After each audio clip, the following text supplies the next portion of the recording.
Hello and welcome to Military Mantra. In this interview, we have today Lieutenant General Shokin Chauhan, PVSM, AVSM YSM, SM&VSM. And in this interview, we'll try to understand his journey of joining the Indian Army, life in the Indian Army, and various life lessons that he has learned over his service. So thanks a lot, sir, for coming on this interview and welcome. Pleasure. Pleasure. So, sir, Nice to meet you, Akash. yeah, You sent me a message on LinkedIn, and it's nice to get LinkedIn with you. yeah, same here, Yeah. sir. So my first question would be, how was your life before joining the Indian Army, and what was your motivation when you decided, you wanted to join the forge? When I thought I joined the Forge, Akash, I was only 15 years old. Okay. I was in my 10th standard. My father was in the army. My grandfather was in the army. So the army seemed like a natural progression in my life. And but it was really in the 10th standard, before my 10th standard exam, that my father asked me, you know, exactly what I plan to do. And I told him, I said, I wanted to appear for the IIT. Uh, I wanted to do my marine engineering. And of course, he said, why don't you try for the army also? I said, yeah, I would like to do that also. So that was the first talk, actually, when I was 15 and a half years old.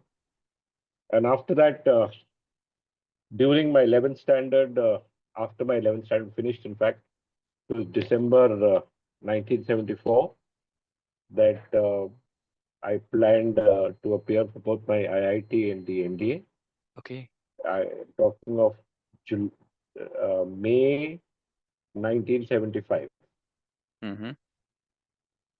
So I passed both my exams, and I also got admission in the Delhi University. I was a science student, so I was joined Hansraj College as a chemistry honors student. So all three came together actually, and that's the time when I chose that I would join the NDA. Understood. So I Understood, went sir. off to my services selection board. I passed that. I went for my medical. I passed that. I got a merit seat, fairly high merit for the NDA, and that's how I joined the NDA. Understood, sir. So, sir, if you could speak about, about your experience during the service selection board and what tips you would like to give to the aspirants who would be appearing for SSPs.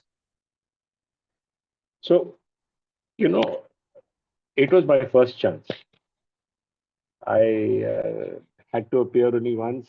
I went to the services selection board only once. I never went for any coaching academy. Uh, to tell you the truth, I wasn't very sure what to do. Mm, So I said, let me just see what is the best way possible. By nature, I'm a very positive person. I was also a good sportsman in school. So I don't think I had the slightest problem in any issues. I just went there with an open mind. By nature, I'm a positive, very positive outlook in life. I was quite sure that I would do well. And that probably my confidence and my positivity uh, and my ability, I think that showed because I topped the SSB and I was in the merit, I was in the first 10 of mm, my course in the India. So that's nice. how it was, you know. And I asked a lot of people later, they all went for academies and things like that. But I personally think, and how, if you're asking me for advice for the people, is that firstly, for the services selection board, you have to be positive. You have to have in your mind a clear thought process that this is the career for you.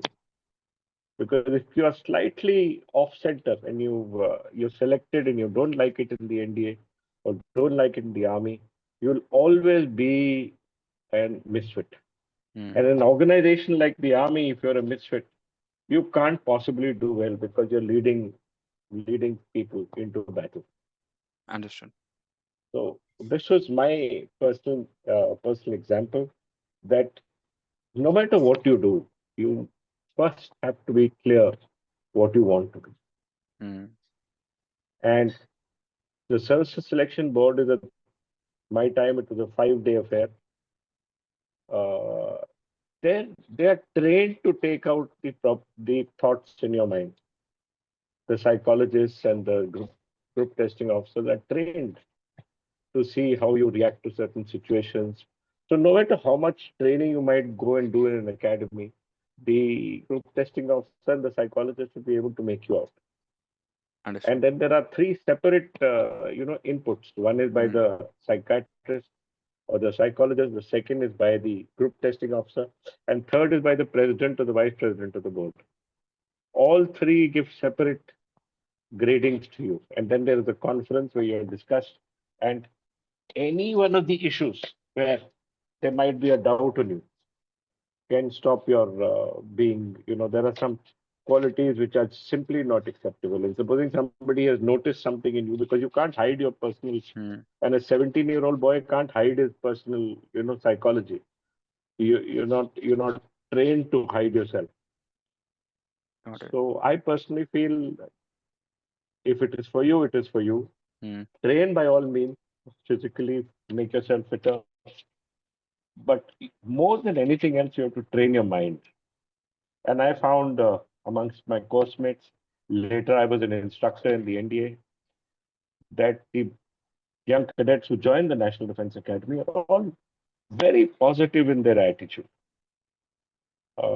And despite the difficult physical life, the difficult academic life, what comes out best amongst them is the easy laughter, the easy ability to go through problems.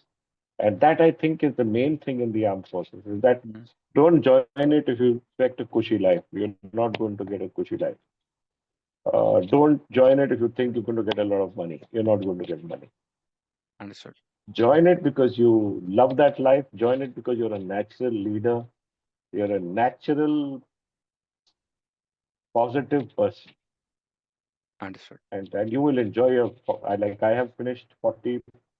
If you can't count my NDA, I joined NDA in January 76. So it is actually 44 years, Mm, 44, 48 years now. yeah, nice, sir. So, 48 years. So nice. Enjoyed every day of it. yeah. Uh, so you spoke about qualities. So we hear something called as officer-like qualities, which is the OLQs that they're looking for 15 OLQs. So what is your perspective about it? Now that you have been an officer, you have guided a lot of officers, you've been retired. How do you look at it?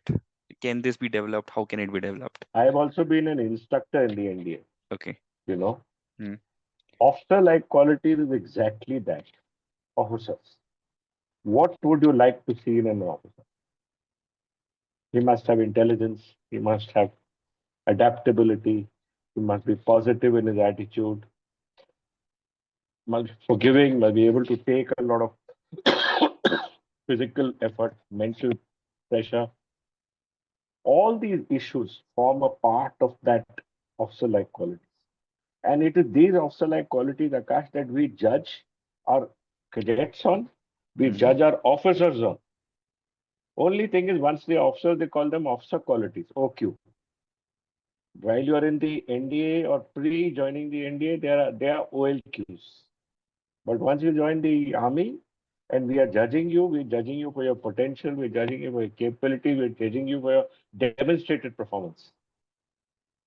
So all these things have to mesh when you start, planning to look at the army. I would say, look at all these three issues together. mm, Like I said, if you're not meant for it, you're not meant for it. You can do a great job. You can have a great career outside. It doesn't mean you're a failure. It just mm, means that in this life of the armed forces, you may not be fit enough to command men in battle. understood, sir. Okay. Yeah. So, of all the issues, I would say the most important issue is your positive spirit, because that then overcomes every other problem that you might have. Mm, In NDA, you have what you call, uh, we give a lot of leeway in NDA because you have what is called the trainability factor. because When of you the join age. the NDA, you're Yeah. 17. Yeah.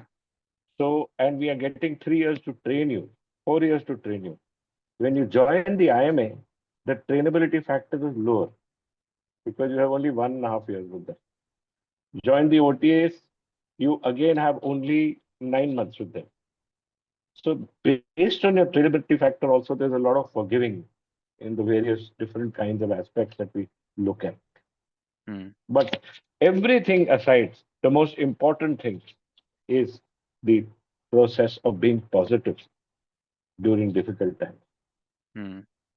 So, you can make out a young boy who's been to a training academy. I have sat on SSB boards. I have looked at the cadets from the inside, outside, discussed them. You can make out a person who is guided by a set of norms that you got in the SSB board and a cadet who's come in without that kind of training. So my personal opinion is don't worry. First, just go in and just take the SSB the way you are doing, you're living every day.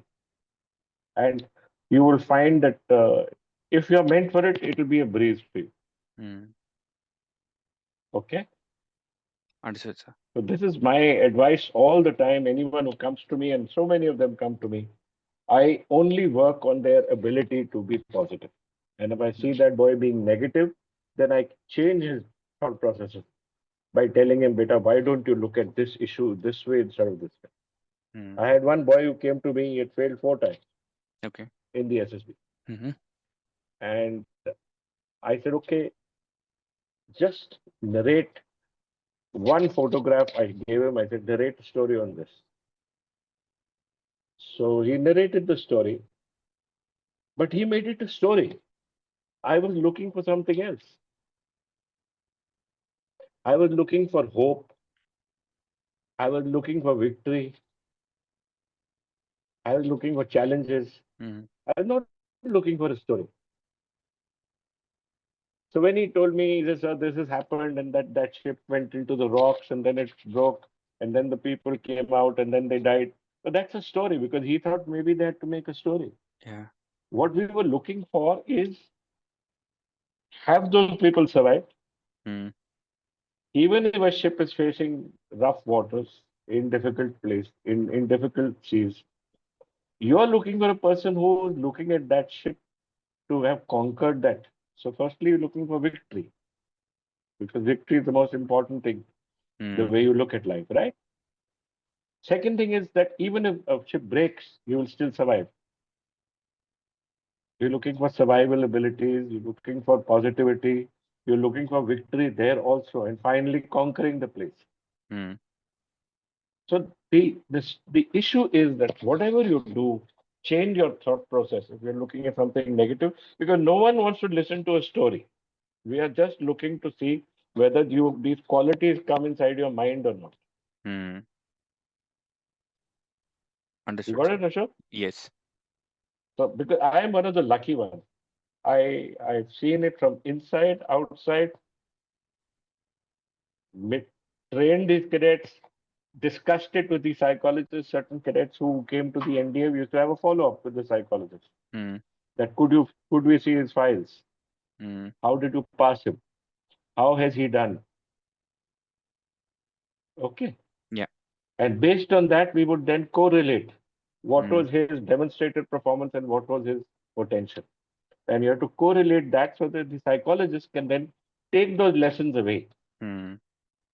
and then maybe change their thought processes or change their tests to bring in these issues. Because the Understood. in what a psychologist and a group testing officer and the interviewer will tell you would be what is his potential. In NDA, after 3 years, we will be able to tell you what was his demonstrated performance, Hmm. right? In Hmm. NDA, IMA. So once you have correlated his potential with his demonstrated performances, then you know you've got the right material. Hmm. So in my case, for example, I knew I was among the first 10 of the course for the SSB. And it was demonstrated by my performance in the NDA, demonstrated by my performance in the army, and I retired at the highest rank. mm, So the predictability of the psychologist who saw me, I have, being a general, I was able to see my whatever they've written about me was actually correct. In mm. many cases, there it could be wrong too. We are human beings, and human beings make mistakes. But these are the issues that I feel matter the most. Understood, understood, sir. So if you could also speak about, your experience during the NDA when you were a cadet, if you have any memorable incident that you would like to share with the aspirants. See, NDA was tough. I was not from a scenic school. I was not in a boarding school. So when you go to the NDA, and I was 17, uh, it's tough because you're out of home and you physically pushed to the limit in the first term. Mentally, you're pushed by the senior cadets who are from the second to sixth term, Mm, who are pushing you down, punishing you, putting you under pressure. The pressure is of the academics, pressure is of the physical, pressure is in the squadron itself by the senior cadets. So there's pressure all over in first term. But when you are under the most pressure, a sense of humor, somebody cracking a joke, we all laughing, would change your entire thought processes for the day. mm, And we would come out of it of very difficult punishments, and I'm talking of 76, laughing sometimes. So I found humor is very important factor. When you are in a difficult time, uh, you're running cross country, you find a cadet falling, you pick him up and you bring him. You're not worried about your own place in that. But the fact that you brought your young cadet with you, a younger colleague, means that you have that spirit of sacrifice, means that you have the spirit of supporting, that you're a team player. Another very mm, important factor that which I forgot, was we also see how you operate in teams. mm, We're not looking for individual Napoleons there. We're looking for team players also. Somebody who will be a part of the team and somebody who can lead the team. And in everything I've found, your ability to laugh, your ability to have a sense of humor, your ability to deal with difficult circumstances, all these come a part of it. And mm. even today, we, we graduated from the NDA in 1978. It is 46 years, I think, now. Mm, 46 years. But we today also laugh at certain things that we have done between ourselves. mm, That so and so did this, so and so skipped from that particular place and went to Pune on liberty. So and so punished him, and we say it is a laughter. And that laughter is actually you're reliving a life which was very, very difficult. mm. But the fact that we can still laugh about it, and we have we had the platinum jubilee of the NDA a couple of months back. Okay. I found the overwhelming spirit of the NDA cadets of the NDA, whether they are 90 years old or not 21 years old, is this ability to laugh under pressure, ability to crack a joke, ability to tell about their training time with immense humor and laughter. Mm. Understood, sir. And we all courses have lots of stories, lots Mm, and lots of stories of how we didn't run the cross country or of how we skipped a cross country run, how we got punished after that, how we got caught, you know. mm, And that's the idea. The idea is that in a difficult world like the armed forces, like the army and the infantry, these are difficult lives. But if you are able to laugh at your life, if you're able to accept your subordinates' views, you're able to lead them into battle. It's an amazing experience. understood, sir. So how does your life then, transform when you move to IMA from the NDA? How your experience was? Well, if you've been to the NDA, I'm not sure if you've seen the No, NDA. no. I'm talking of 1978, right? I'm not talking of the IMA of today. I'm talking of the IMA of 1978. So 1978 in NDA, we each had a cabin to ourselves, Okay. one room to ourselves, right? Mm, That cabin was really well equipped. You had a good bed. You had a good, cupboard. You had everything worked, right? Your bathrooms worked, your flushes worked, your showers worked. NDA was relatively new by that time in 1976, and it was built with a lot of, a lot of a very good architect built, a very good contractor built.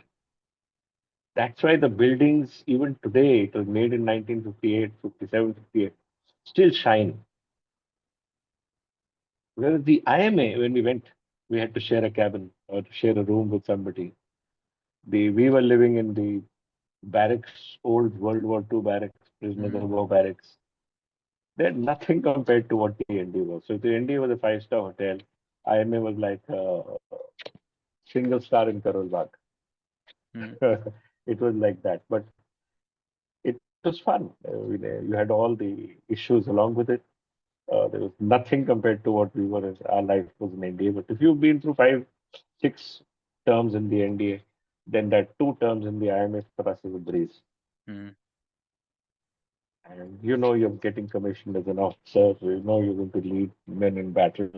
That in itself is an amazing experience. Understood, sir. So after IMA, which regiment did you join? And what was your motivation back then? So I joined the Gurkha Rifles, the 11 Gurkha Rifles. Infantry. Okay. And the Gurkhas was my first choice in the infantry. And I'm lucky that I got it. The commandant of the IMA was one Major General Rajendra Nath. Mm-hmm. He died very recently, about a couple of months back. Okay.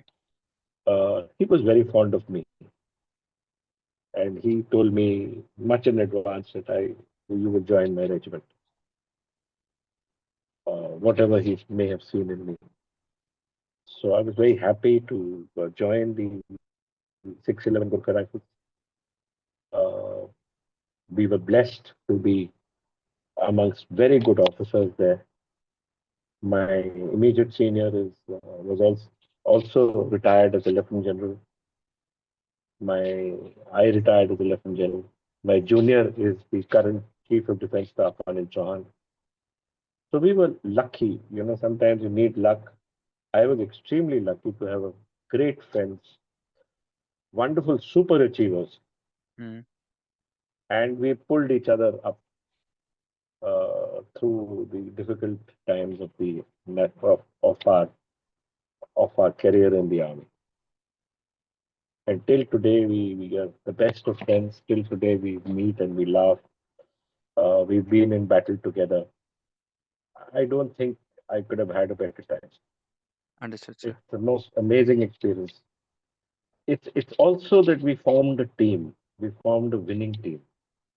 Teams are important, Akash, Mm, and the because no person can do it on his own. mm, It's always a matter of a winning team. So you create for yourself what we called winning teams, winning gardens, and those winning gardens then take you further in their mm, achievement cycles. You know, mm. and as you help each other up, you find that you yourself get a boost when you help your youngster do something. Understood, You sir. must have found that as you teach, you Mm, learn. mm, So that's what we found while we were helping each other move upwards. Is that if one like my senior would go for a course, he would come back and he would give his notes to us, and then I would add to those notes and give it to my younger officer. And we did well on courses because we decided that we will help each other. mm. There was no jealousy amongst us. That has never been there, and this has really paid dividends for us. Mm. Understood, sir. So, to my mind, the most important factors are this ability to be positive, the ability to laugh, the ability to have a sense of humor, and the ability to form good teams, good Mm. comrades, people who will die for you. And that is probably the greatest thing in an army career, that you have friends, postmates, battalion officers who you would die for and who would die for you. And Mm. then we become one family, you know. Those of us who served together, we just had our platinum jubilee uh, in Lucknow in February. It was amazing. The spirit, my men came from Nepal, Mm. 250 men came from Nepal to hug me, and I hugged them, and we cried together. We remembered our old days. We remembered our heroes. We remembered the people who sacrificed their lives. It was amazing, an amazing spirit. So I've been very lucky, attached. Understood, sir. Really, really lucky. Yeah. So, sir, I have one more question. So, when you were a young officer and you were in the infantry, so when you went for the first, let's say, combat or a battle, how was your experience when you saw the bullets flying? So, what was your mindset when you went into the combat for the first time? See, Akash, I don't know if you know that I'm one of the first people who went on to uh, capture the Siachen Glacier Okay. No, understood. in 1984, May June. Mm. I led a group of ski troopers Okay. onto the Siachen Glacier. The start of Operation Meghdoot, as you remember, we captured it in Mm. 1984, Uh, April. So I'm one of the people who captured it then. So that was my first experience in battle. I had with me very, very good soldiers, including Surdar uh, Nargu, who was a Everest summiter. mm. I had instructors from the high altitude warfare school who were expert skiers. I'm not a hero, Akash, but I was in the company of heroes. Mm. And the kind of work we did to capture the glacier in 1984 was immense. And for that, I have this that reminds me every day, and I show it to you, is this, which I got from the Siachen Glacier, Okay. Nice, sir. Real nice. you know. Yeah. So, so this for us was that when you go into battle and when you are hired upon, we were actually clear when Pakistan was shelling us, which shell would be near us and which shell would not be near us. Mm. And similarly, we were clear which bullet was there or which was not there. And I remember my father telling me, when he was fighting the 1947-48 war with Pakistan in a place called Jhangat, he said he had a Havaldar. My father was from the Dogra regiment and then joined the Gurkhas. He said when my father was under fire, he jumped into a trench, and the Dogra Havaldar who fought the Burma campaign picked up my father with a young second lieutenant then. And he said, Saab, अगर गोली आपके नाम पर है तो वो आपको लगेगी, अगर नाम पे नहीं है तो कुछ नहीं होगा, फिक्र मत करिए. Mm. And it is that attitude which you should have, that if it is meant for me, I will do it. If it is not meant for me, it's not meant for me. Mm.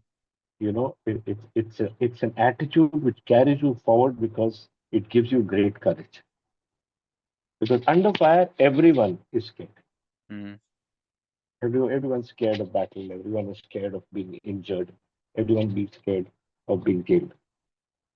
But if you just keep this one thing in mind, that I am the leader, and if that bullet has my name on it, there's nothing more I can do. Mm. So that's an important situation in my mind when I was there in the glacier. Even though we were fired on by the Pakistanis, I was not. It didn't really matter. Understood, sir. So then you were also the, Director General of Assam Rifles. So how was that experience of yours? See, Assam Rifles is a independent force. It is officered by the army, by army officers, but otherwise a separate force completely. And administratively, we come under the Ministry of Home. Yeah. So the experience of running your own force is a very, very good experience because you have to do everything. You have to, from the rations to the uniform, to the weapons, to the bullets, to guiding my soldiers, to promoting them, to creating schools for them. You have to do everything. And it's a great experience that when you lead these people, that you are actually responsible for every point of everything in their lives. You can't turn around and say it was so and so's fault. Eventually, you should have seen it and you should have done Mm. it. The Assam Rifle soldiers are wonderful soldiers. They are as good as anybody in the army. They're as brave as anybody else. And they have achieved great results. So I have a lot of time for the Assam Rifles. I feel that it's an underrated force, but a wonderful force. Mm. And it is where all tribes of the Northeast also work together and they don't fight with each other. Mm. They might be fighting in their home, but in Assam Rifles, they're the best of them. Mm. Understood, sir. So So, that's an important thing, Akash, mm. that the army teaches you comradeship, which no other force teaches. Mm. Understood, sir. So, if you could also tell us, from your experience in the Indian Army and Assam Rifle, if I can ask you any three life lessons that you learned, which you still cherish and would like to share with the aspirants. Any three? I think the most important life lesson is that when you're leading in men in battle, you are their God. And this came to me very clearly when I was a young officer in Nepal. I went for a trek in Nepal, and it was night, and we had to stay somewhere. It was December. It was very dark, and we decided that there was a house about a kilometer away. We'd go there and stay. And that woman, she was a young girl with a small baby.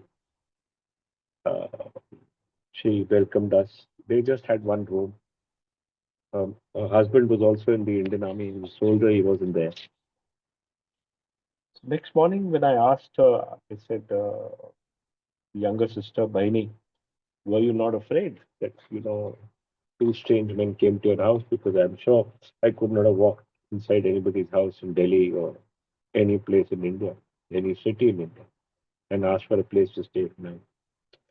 So she says, elder brother, Daju, who is Nepali, he says, when your soldier told me that you were from the Indian Army, you were an officer in the Indian Army, I thought that God had come and God's don't do wrong things. I Mm. gave you a place to stay because to me, you're like my God. It's how you perceive yourself, Akash. That you're actually God to them. And the first lesson every officer should realize and to be is that you are a God to the men you lead. Mm. And your professionalism, your capability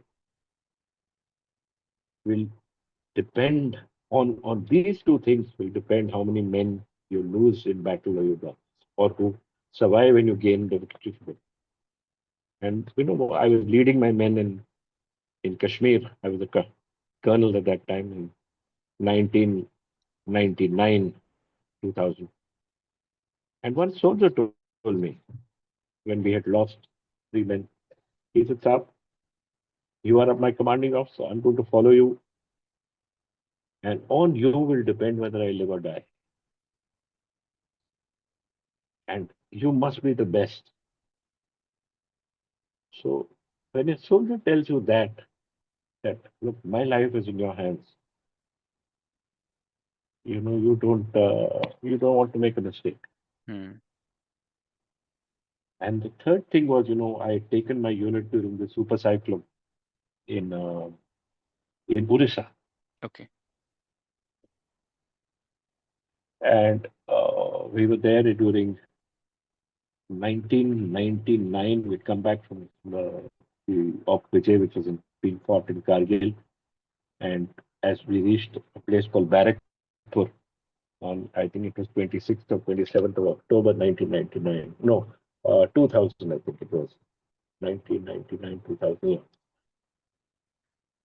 My commander told me that I had to take my unit to Orissa for the super cyclone. And the first place where I was to, help save was the city of Baleshwar. And at Mm. that time, the present, I think the railway minister, Mr. Vaishnav, was the DC there. Okay. So we went there. My unit went there. We helped them out. We helped save the city of Baleshwar. And then from there, we drove forward. And one of the issues I found was that when we reached forward, my rations couldn't meet up. With, there were huge chunks of road that had been taken away. My rations which were to come couldn't follow. So after about 10 days, my men told me, that our rations are less. So I talked to my men. I said, we have these relief rations that are coming. I will borrow one truck from them. And when our rations come, I will return these rations to Mm. you. But my men, because you learn very valuable lessons from your men. They turned around and said, sir, these rations are meant for the poor people who have no food. We don't mind eating single meal in a day, but we will not take anyone else's ration. Understood, sir. So that's how soldiers think from, Mm. and they are Nepalis. Orissa is not their home. So whatever you do with your soldiers, you have to keep in mind that they will follow you to death if your decisions are right. They will follow you if you're doing the right thing. Mm. Understood. They don't let you do the wrong. Mm. Understood, sir. If you're looking into their eyes, if you can look into their eyes, and 20 years later, 30 years later, like I met them now during my Platinum Jubilee, we can laugh and cry together. It is because of those days. Yeah. Got it, sir. They can tell you 25, 30 years later that you're a good guy. Let me have a drink with you, or I remember you, and we are very proud of you. It means you've done your job. And when you drink with your soldier, and even a voice from Nepal who maybe nothing to take from us, but the fact that they come to you and the fact that they spend so much of their time just to meet you is an amazing experience, Akash. And that's why I consider the armed forces as the best life in the world. Because you have so many people who remember you with such laughter and joy. Nothing else will replace that. Understood, sir. So my final question to you would be, because a lot of aspirants will be watching this video. So what will be your message to all those who wants to join the Army, Air Force, or the Navy? I've always given only one message. Don't give up ever. In the most difficult times of my life, when I wanted to give up, I didn't give up. I may have been very, very, very tired, but I just concentrated on putting my one foot in front of the other. I said, I'm not giving up. I'm not stopping and I'm not giving up. The second thing is when you're training, don't look too far ahead. This day starts with you getting up at 4:35. It will end also that day. So do the day. And like that, do every day. So do the day. Do Mm. everything as a part of that. Right? And third is be positive. Every night has a day, every dusk has a dawn. Mm. It has to be, it's the way of nature. Things will improve the next morning. If you don't improve next morning, they'll improve 2 mornings later. But they'll improve. and your hard work will pay. And I've spoken to you about integrity, Mm, that there is no second option. There is, you can't do the wrong thing with your soldiers. mhm. They will not fight for you. Understood, sir. So thanks a lot for your time on this session. And personally, it was very enriching experience. And thanks a lot again, sir, for your time. And I feel a lot of people get motivated once they see what you have spoken in this session. Thanks a lot, sir. Thank you very much. Thank you, sir. Jai Hind.